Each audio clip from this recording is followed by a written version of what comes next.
The thing about the history is that it's important you take your values forward that are important to you forward, but that you don't make the same mistakes twice.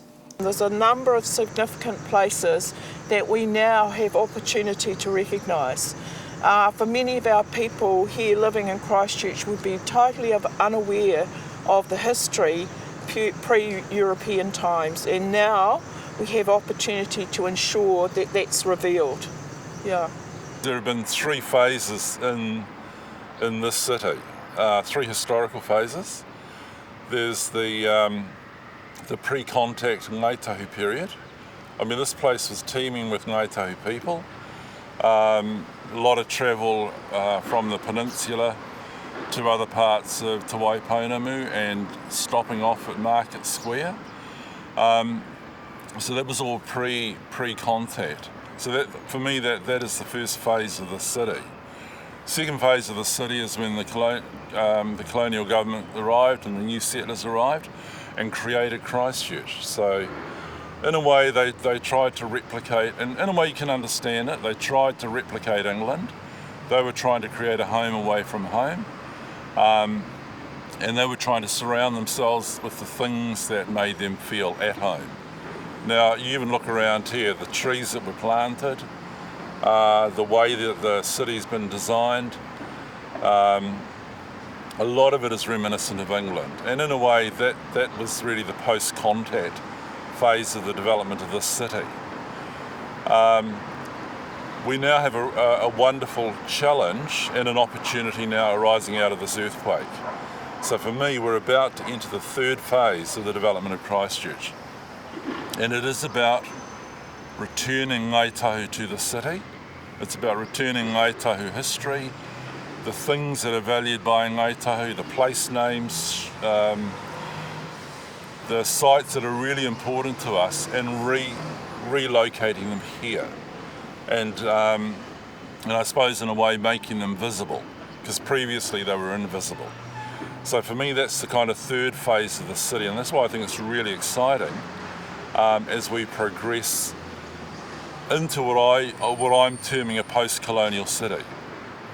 And that is a new Christchurch, post-colonial, global city that acknowledges all of its communities, Ngai Tahu, the early settlers and their families, and in fact new immigrants. That's the city that we've got to create. It's important to celebrate Māori, the Ngai Tahu culture in Christchurch. And it should be that we celebrate the English settlers because they settled the country and contributed to the establishment of the nation state. And Christchurch and Canterbury is important to that. And Ngai Tahu is obviously important because that's your foundation basis for a partnership in the future.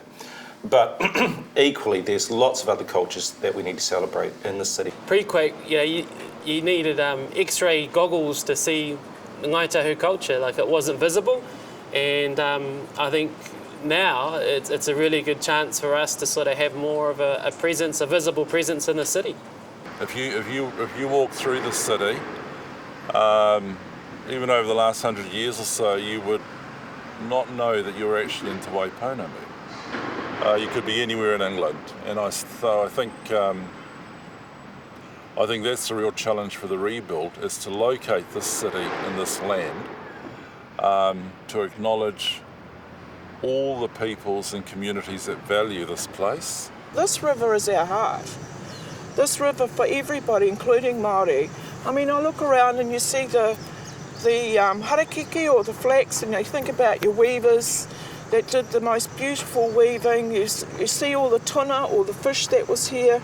This is a place of gathering, meeting, eating, and keeping your whānau together through those kind of activities. Out of a kind of a tragedy has to come the opportunity.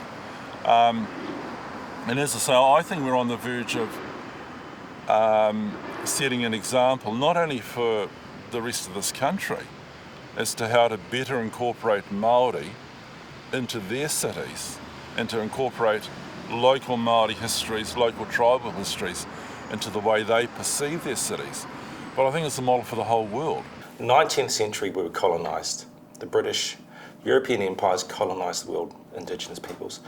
20th century, I think they're starting to understand this, is that the rest of the world decolonised. Now, the 21st century is going to be about peoples, First Nation peoples, indigenising Western institutions to represent their own identities. And it's going to be more than just putting a carving over the hospital entryway. It'll be about incorporating New Zealand values which are really about equity and fairness, aren't they?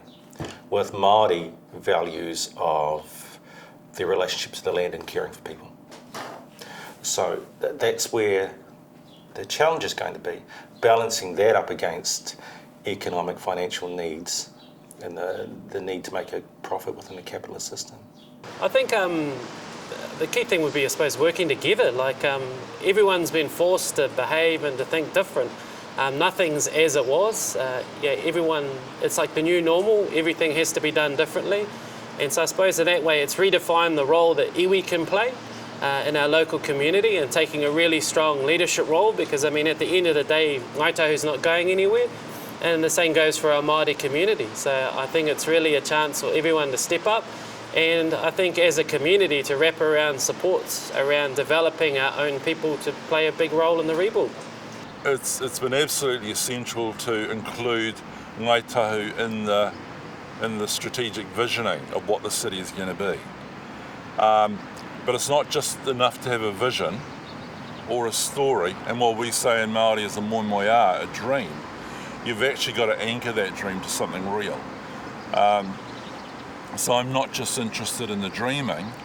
As a planner and as a Ngai Tahu planner, I'm really keen to ensure that vision and that dream becomes a reality. I'm very positive. This is a place that many of us love and care about.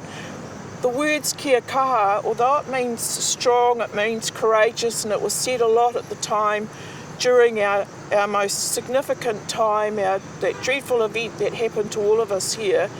There's a saying called ake ake kia kaha, and that's to carry on, that's to go on forever and ever, to fight, to be strong. That comes from the song from the Māori Battalion, and at the end they say ake ake kia kaha e, which means we will go on forever. And those words are very significant now here for Christchurch.